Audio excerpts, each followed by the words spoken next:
Greetings and welcome to each one of you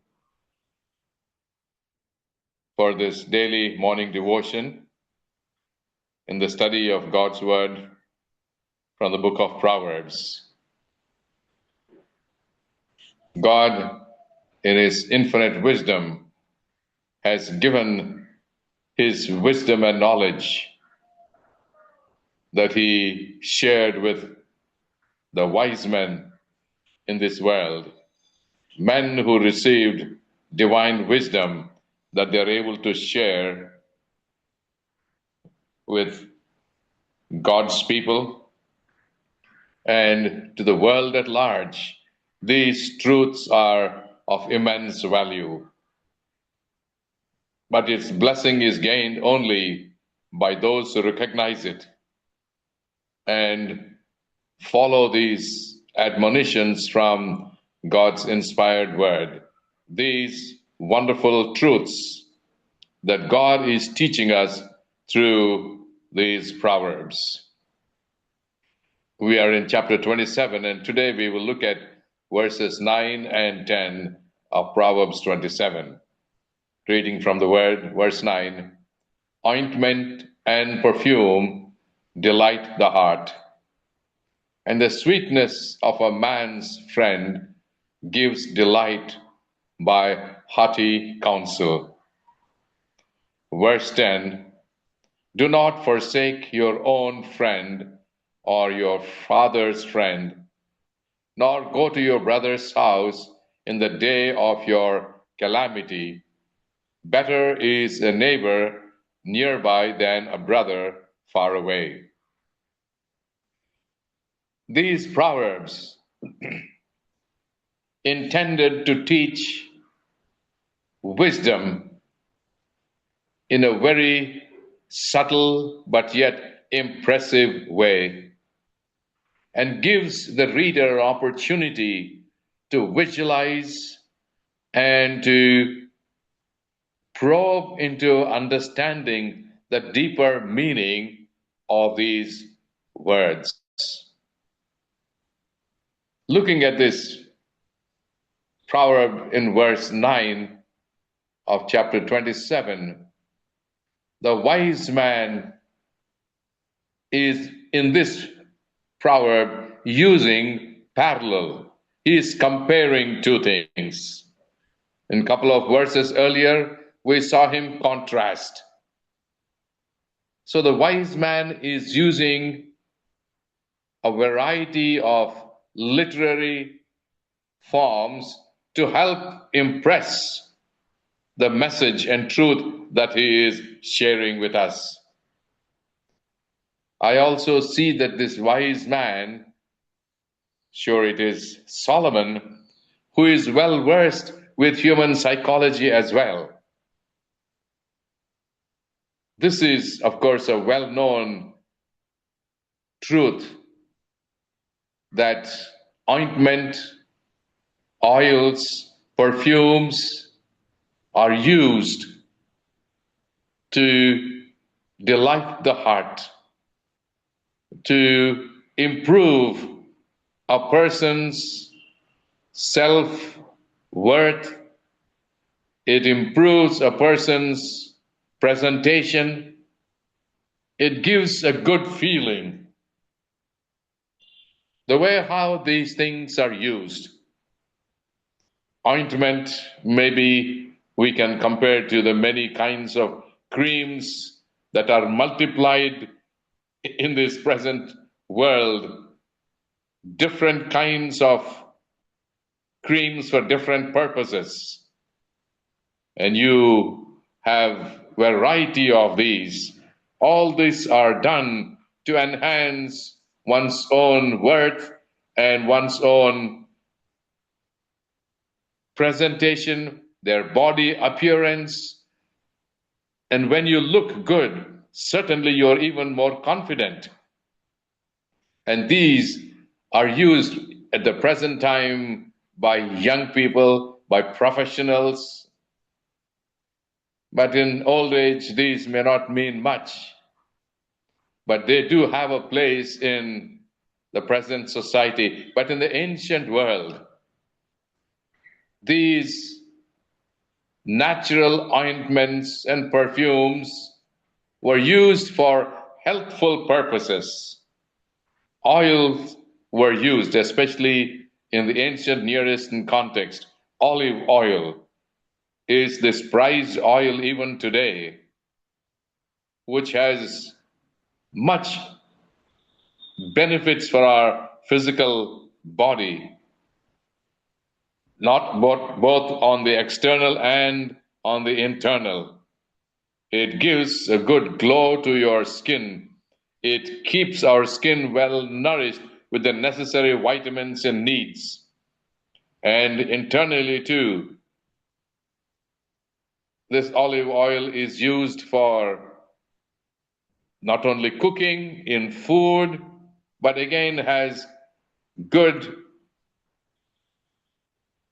components within it which are so helpful for our human body. But even it is used to give a massage to our muscles, and many times through muscular use, right use or wrong use or excess use, our body suffers various muscular pains, and these oils were used to soothe the muscles and to tone the muscles and help in the healing and restoration process. And so these have certainly great value in human life. And perfumes, of course, this sweet smelling fragrance which enhances the entire ambience. We know how this is highly prized. These perfumes, which are drawn from flowers and other natural sources, much effort is made to produce these. And these give such wonderful fragrance and a wonderful feeling that fills every human being. And these certainly are prized things even in the ancient world. Likewise, these are likened to friendship. Just as perfume delights the heart through its pleasant smell, this hearty counsel of a friend gives delight.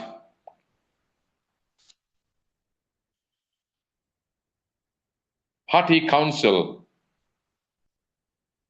and advice that comes from the heart. A friend is one who is trustworthy, someone who we give much importance to, someone whose life is a blessing. If you want to have good friends, you need to be friendly yourself. When you are friendly, you're able to make friends. And certainly that makes a good combination of friends who are friendly, who are loving and lovable person who makes good friends. And friendship is something which is lasting and very strong. In fact, our Creator Himself has put this important element in human relationship of friendship. And we have in the scripture wonderful examples of friends. We know the story of David and Jonathan. David, a shepherd boy, Jonathan, the son of King Saul. But when David was invited to the king's household to be one who would play music for soothing the nerves of King Saul because of the pressures and tensions that he may be going through in leading the people of Israel, these two young men in the process became good friends. They were such close friends who almost shared everything in their lives, one who was even willing to give the life for the other. And when things turned sour between David and Saul, who saw David as a challenge to Jonathan, who he wanted to be the next king, but David posing a threat. Saul wanted to get rid of David, but the friendship of David and Saul was so intimate. Jonathan, knowing that he was the son of a king, yet he did not hesitate to be friends with David, knowing that David was God's anointed one. And David could trust Jonathan even on his life. Their story really is a beautiful example of what true friendship is. And David cherished his friendship with Jonathan even after he died. When he died, David deeply mourned and cried. And later, when David becomes the king, he showed his love for his friend's son, and even willing to exalt him to be sitting at his royal table as member of the royal family. Certainly we see in David and Jonathan a perfect example of true friendship, whose counsel certainly gives great delight. Just as oil and fragrant incense and perfume gives such wonderful feeling, which is so delightful, which is agreeable, likewise is a friendly relationship. Beyond the outward fragrance and that which would draw to individuals, there is, of course, the value that each one lays upon the other, especially for a counsel that a friend gives is one that comes from his heart and is always in the best interest of his friend. Certainly there is great value in this wonderful expression of friendship and that relationship which we see so beautifully exemplified in the experience of good friends. A heartfelt friendship is profound, very sincere. A friend who desires the very best for their friend, whose counsel is always for their upbuilding. Just as much as oil and ointment and perfume would delight the heart, the sweetness of a friend and their counsel is to bring about such wonderful, fragrant experience. Sincere, affectionate, friendly advice brings deep spiritual and emotional delight. And so, this proverb is showing the value of good friendship. And being a good friend is not only in receiving friendship and love, but also in extending and sharing to your friend your love, but even more importantly, good counsel. Not merely superficial talk like flattery that we were warned against, but a friend who speaks sincerely, desiring the very best. Such counsel is a precious gift, just like a balm that is used to heal and soothe and strengthens one's soul. Thus, making life more sweeter, happier, and fulfilling. This certainly is something that we need to cherish. Good friendship. And being a good friend, that you always should give the best advice in the best interest of your friend, that you show your love to them beyond all measures, no inhibitions, for a friend is a person with whom you should be able to talk sincerely and think aloud. What you're thinking, you should be able to express aloud. That is what true friendship is. And in verse 10, we see the wise man calling us, speaking about friendship now in a different sphere. He advises us, of course, in negative terms, telling us what we should not do if you want to have good friendship. Says, do not forsake your own friends or your father's friends. The bonds of friendship draws people together as dear and a friend who sticks even more closer than a brother, as the wise man tells us, is somebody that we should cherish. Not only our own friends, but even the friends of your family, of your father. You know, your father's friend would be somebody who you would have watched for a long period of time. A friend who has been tried or period of time. A friend is not for a short period for what he wants to gain and then would cease to be a friend. But a friend is one who, through thick and thin, through troubles and happiness, joys and sorrows, they stick together, and they are, over periods of time, consistent with those bonds of love. And you should never forget your family friends, the friends that your father had cherished. These should not be neglected.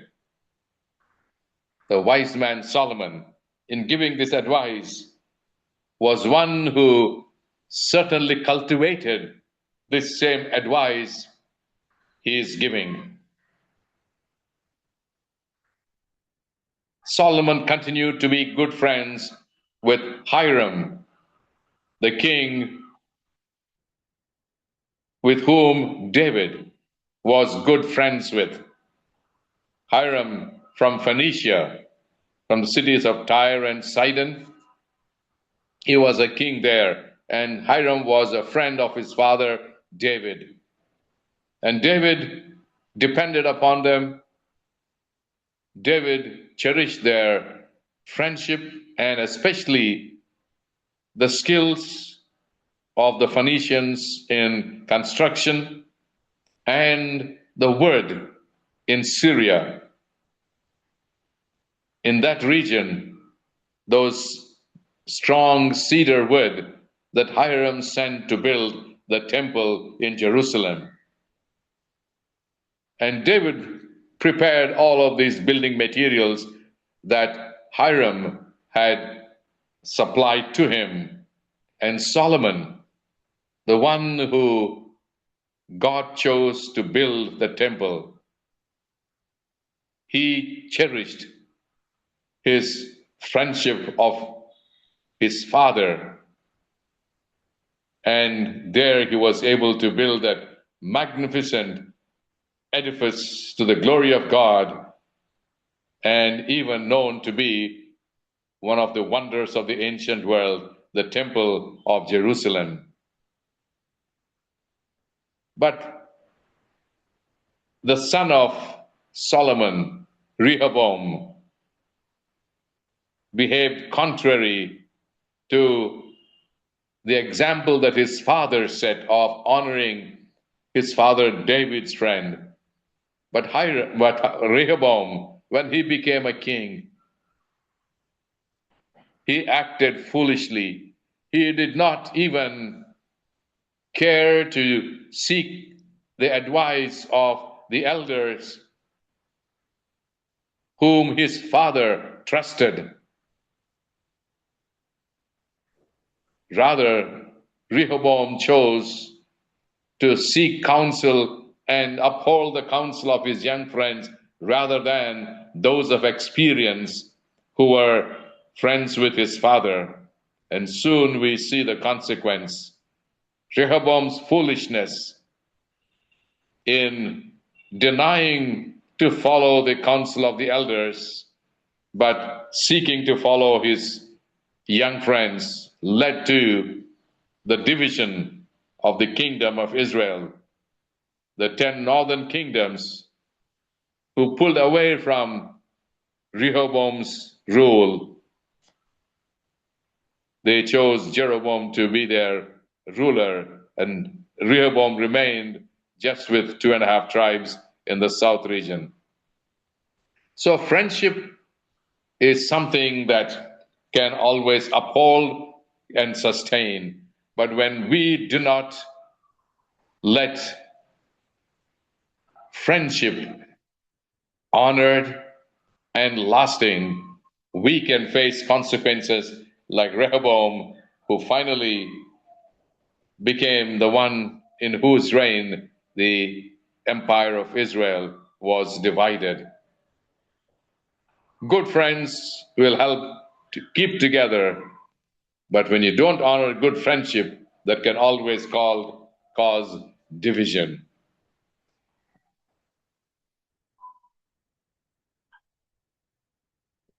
In this proverb, the wise man also talks about friendship of those who are near and around you and compares that with family. You have a family, your brother or your family, upon whom you very often depend on, trust, and you seek their guidance and for any other sources of help. But in this proverb, the wise man is telling us, while you may have family or brothers who may be far, from whom you may find it hard to seek help, but even those who are near around you, they can be even better a source of help to you than even those who are far away, even if it is your family who are far away from you. While this is understandable in the ancient times, because distance was something which was not easy to negotiate, but in the present time, distance doesn't matter. You can converse with your family in seconds' time. You can transfer resources by the click of a button. All this, of course, is possible today. But the principle that we can find is you may not only need to depend upon help from your family far away, but if you have good friends even around you, people who live by you, a good neighbor, these too can be a great source of help for you. And not to forsake, of course, your family, but also have good relationships with those who are around you.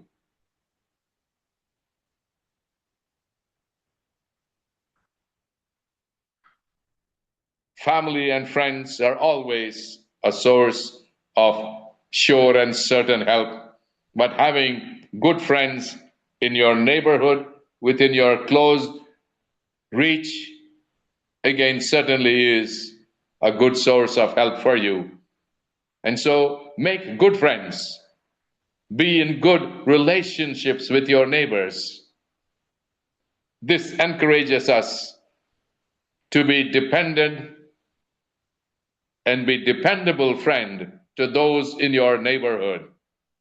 People could see you as somebody that they could depend upon. This helps us to build and encourage good local communities, friendly communities, helpful to each other when sometimes you're far from your family. They can be a source of help both physically or emotionally. To have a good set of friends, even within close reach, is very important. These are very practical lessons that Solomon is teaching us about friendship. And these lessons are certainly invaluable. Friendship is of immense value. How a true friend sticks by you. But as the wise man we have seen in chapter 4 in Ecclesiastes, he told us that two people are better than one because they have a good reward for their toil. When two people as good friends work together, their reward for their toil is great. When one falls, the other is there to help and pick us up. Likewise, when Jesus sent his disciples two by two, company is always good. When one needs help, the other is there. When one is discouraged, the other is there to help. And so, friendship inculcates dependence, trustworthiness, and helpfulness. Now, these are wonderful expressions of genuine love. And in a human relationships, these have immense value, and especially when you have a friend who is able to give you good advice. Life certainly will be a lot better when we have such friendly relationships, seeking advice from one another, not merely one's opinion, but also one's good, experienced counsel can help a long way to guide and uplift one another. Our friend's advice is always valuable and pleasant. A heartfelt advice, as the NIV version says, an advice that comes from the heart truly without any strings attached. This helps really in a wonderful way to maintain friendship, and a friendship that is always in the best interest of the other. The parable that Jesus told of the Good Samaritan again exemplifies someone's attitude of friendship, seeing somebody who is in need, one who is in serious condition, being robbed and beaten by the thieves. But here is a Samaritan, sees a dying person, not caring who he was, but went down, washed his wounds with wine, and applied oil on his wounds. And this is what happened in the ancient times. But doing this, he was showing great love, even to someone whom he did not know, but considered him a neighbor or a friend. In fact, Jesus told the story of the Good Samaritan to tell who our neighbor is. Neighbor is one who is in need of your help. And here was this person that this Good Samaritan extended his love. Here is somebody who is a good friend and who sees need in others and is able to extend his love. And what a blessed lesson that this story teaches, and especially to the Jewish people